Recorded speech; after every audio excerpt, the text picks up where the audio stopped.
Hi everyone, it's me, Tim. Today I want to talk about Arcanum fate points. Yes, I want to talk about a very particular feature in a specific game that's almost 25 years old. But this comes from a question from Beefy NFN. I know what that means.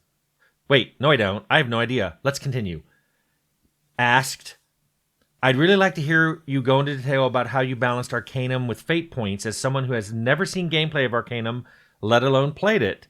The idea of fate points is kind of off-putting to me as a game mechanic. As a player, I tend to hoard items that are one use and only use them when absolutely necessary, which means I end the game with a bunch of said items. So I'm curious how that applies in Arcanum with fate points. Would love to hear you talk about this. Okay. It's interesting that you want to know about something in a game you've never played, but I like talking about Arcanum. I have a lot of Arcanum videos. In fact, what I'll do below is I will do a link to the entire Arcanum playlist, as well as a link to the specific game, Arcanum game development timeline. So if I mention anything in here and you don't know what I'm talking about, you can go look in there, especially since you've never played the game. One reason I wanted to talk about this is I've never talked about fate points specifically, but it's come up in different videos. But they're entirely mine. The design was mine.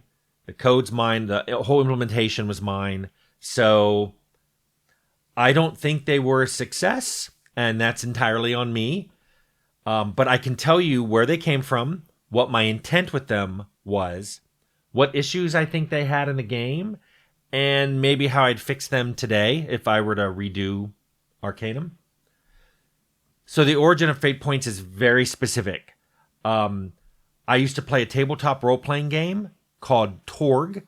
I mention it in my influential tabletop role-playing game video, which I'll link below. In fact, I think the thumbnail is me holding up a Torg box. Torg was full of really interesting features, especially as someone who played a lot of D&D and GURPS and other things. It had a lot of features that I really liked. One of them was you could continue rolling whenever you rolled a 10 or 20 and just keep adding the dice together. So if you rolled a 10 and then you rolled again, you got a 20, and then you rolled again and you got a 5, you just rolled a 35. You just summed up all the rolls. And so I thought that was really cool.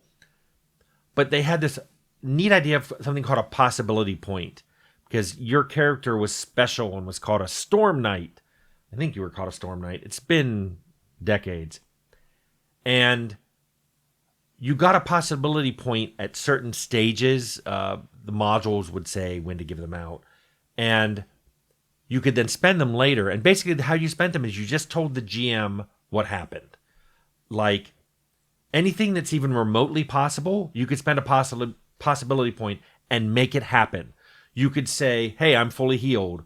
Or, hey, I'm going to critically hit with this weapon. Or, hey, this item that's out of charges, it's going to work one more time.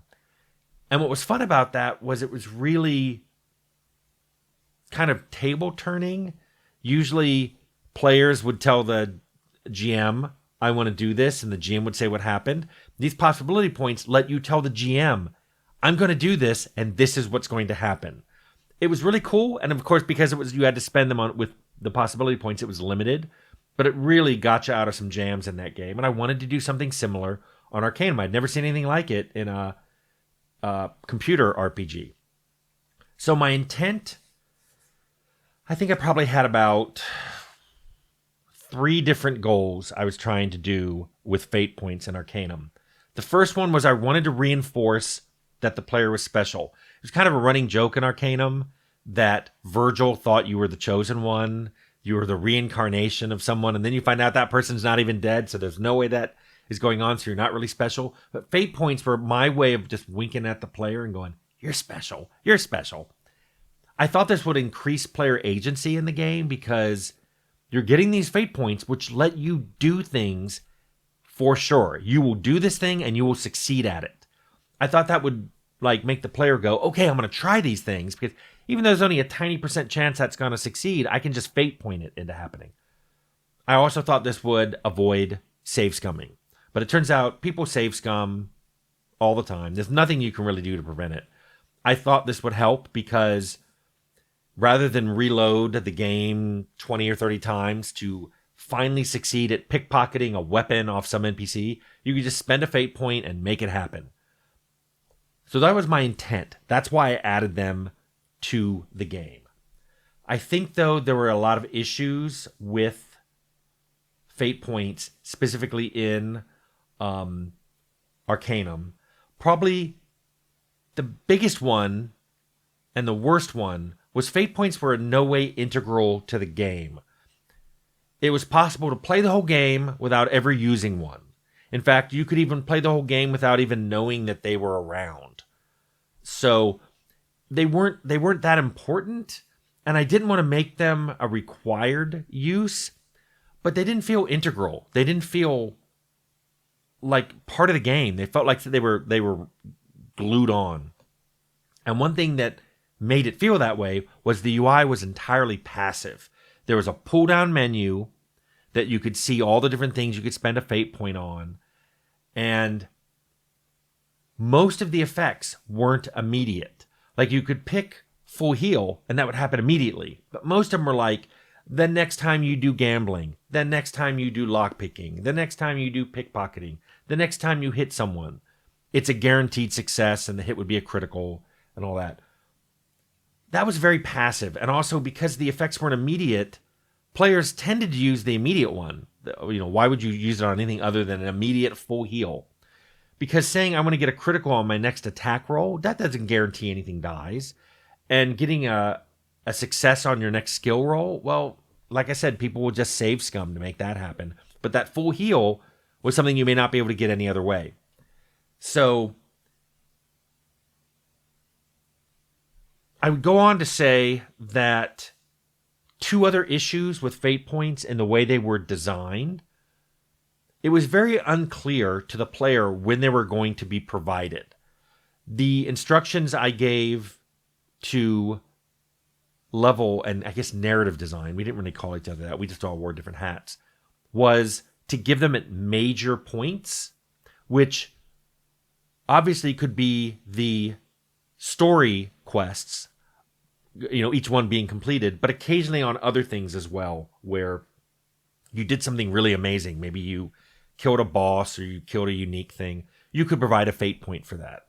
But it was really unclear how the game was going to give them to you. And because of that, I think a lot of people played the game, weren't sure how frequently they were going to get them or how many they were going to get them, which then led to what OP mentioned, which was players would hoard them and never spend them. So those were all the issues I think fate points had. Looking at those, I have a better idea of what I might do now to make fate points work better. I'm not even sure I'd include them again. It's, like I said, they didn't feel integral to the game. A lot of people played without them, so I'm not sure I'd even include it. But if I did, like if I was doing a remake, the first thing I'd do is I'd make very clear the points at which you were going to be awarded a fate point. If I made it very clear that every major story quest ended with a reward, I would not only mark quests as major story quests in the journal, but I would include that fate point as the reward. It would explicitly say you're going to get like 4,000 XP plus 1 sword and a fate point. So players could know, hey, if I, make my way past this boss either by killing or talking with them, or if I find this really cool item, or I discover the identity of this villain, when I do that, I'm going to get a fate point. So just knowing that they were coming might make players go, oh, good, I know I'm going to be getting one. But then I'd probably make them use or lose. Not that they ever go away, but you can bank so many of them, and then once you get past that, you just if a fate point can't go into the bank, like you can keep up to 5, and then anything past that maybe you lose. Since you know they're use or lose and you know they're coming up, that might encourage people to use them more. Plus, you could always add things into the game that could possibly increase the number of banked fate points. And maybe you start with 3 or maybe 5 bankable fate points, and then you get things that increase it. Maybe some of them temporarily increase it. It's like you can now hold an extra 2 fate points for the next, 5 game hours, or maybe until you finish the next story quest. And then you're like, well, I know I'm going to get more, and then these extra ones only last until I finish the major story quest. So people might be encouraged to use them. The other thing I would really do is I'd go look at all the effects and try to balance them to become something people would want to use more frequently. For example, the full heal, I might replace that and just say, to make it like the other ones, it lets your heal skill be critical when you use it, whatever that means for whatever level you have it at. Maybe it means you get a health restore. Maybe it means your crippled limbs get healed. Whatever a critical heal means for the heal skill, that's what it does. I'd also make the UI better, because I think that drop-down menu with it's like, okay, now you've set gambling to be pending for a critical. I'd treat it more like a power attack is treated, in combat. You usually hold a key, or you do a different click. You press a different button or something different on the mouse or something different on the controller to do a power attack. The same thing would apply to using a fate point. So maybe it's holding Alt, and then when you attack, that spends a fate point to make that a critical hit. Or maybe you hold Alt while you're picking a lock, and that forces a success. You will pick that lock. Maybe you hold Alt while you're pickpocketing an NPC. It guarantees whatever item you pick, you get it, and they don't notice. I think all of that making the award points clear, making a bank of them so it encourages you to use them, and then balancing what you can do along with having a way better UI on how to use them. I think all that would make fate points a lot better without changing them dramatically. And I'll say this, I think there's a good idea in here somewhere. It's like the flaw stuff. I think there's a good idea. Maybe one of you will figure out a better way to do it. Fate points, ever since I played possibility points in Torg and then put fate points into Arcanum, I'm like, there's a good idea in there somewhere. Maybe they just need to be implemented a little differently. So maybe you'll come up with an idea for that. Anyway, that was a good question. Beefy NFN.